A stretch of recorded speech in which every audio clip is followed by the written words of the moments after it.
Happy Friday, everyone. We'll rain ahead of a cold front today and then along the cold front tomorrow. So let's try and pinpoint when it's most likely that you're going to be seeing rain. Starting 8 a.m. this morning, we're talking about isolated showers and perhaps a couple of storms for the central and western portion of the area. So from Beaver Dam on over to the west, got to mention a chance of rain for the morning commute, though there are going to be some gaps. Not everyone going to encounter rain. If you live east of Beaver Dam, going to be staying dry for the morning commute. So let's jump ahead to the late morning hours now. And still, the chance of rain limited to the central and western portion of the area. By the time we get into the early afternoon, if you're in the Racine, Kenosha area or on up to Milwaukee, now you finally have a chance of rain. But notice this is still isolated showers and storms. So during this whole period, as we go through the morning and into the early afternoon, quite a few gaps around.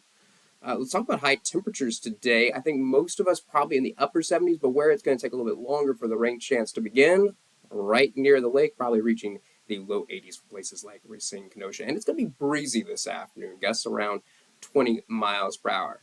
Now let's take a look at 5 o'clock. I think very little is going to be going on, and most of us are going to be dry. But look at the activity over to the west. This is when I think the activity is going to start to pick up again in our westernmost locations.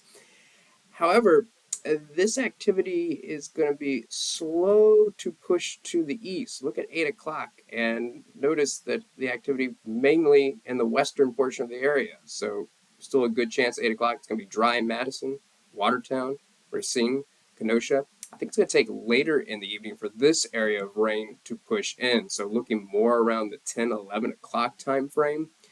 For the Madison area, and notice still dry around Racine, Kenosha. It's probably this round of activity won't be moving in until after midnight for areas right along the lake. But I do think the activity will eventually push in.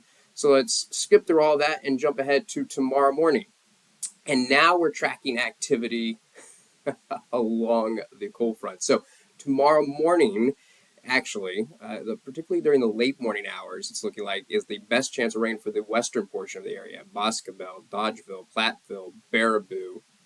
For the central portion of southern Wisconsin, I think our best chance of rain tomorrow is going to be in the early afternoon hours. And tomorrow, looking like a wetter day. We're talking about scattered showers and storms. Still gaps, but notice not as many gaps showing around. Now, tomorrow is going to be cooler. Look at these temperatures. Like most of us are only going to top out in the low 70s for highs. Still a light breeze in the afternoon, but not quite as breezy as today. Gusts around 15 miles per hour. Now, the best chance of rain for the eastern portion of the area, we're seeing Kenosha, Milwaukee. That's going to be in the late afternoon tomorrow. I notice drying out from west to east. So still a chance of rain for everyone, but getting drier. And this is our peak of the activity late afternoon when the front will be right over Milwaukee, Racine, and Kenosha area. Now, by the time we get to 9 o'clock Saturday evening, yes, the front is clear of us, but notice how we're still going to be seeing some isolated showers. I think the chance for storms will be over with once the front clears us. So once we get past the late afternoon, we'll be past the peak of the activity. But for Saturday night, I've got to keep the chance in there for isolated showers. So this is our best estimate of the timing right now, but look for another update tomorrow morning.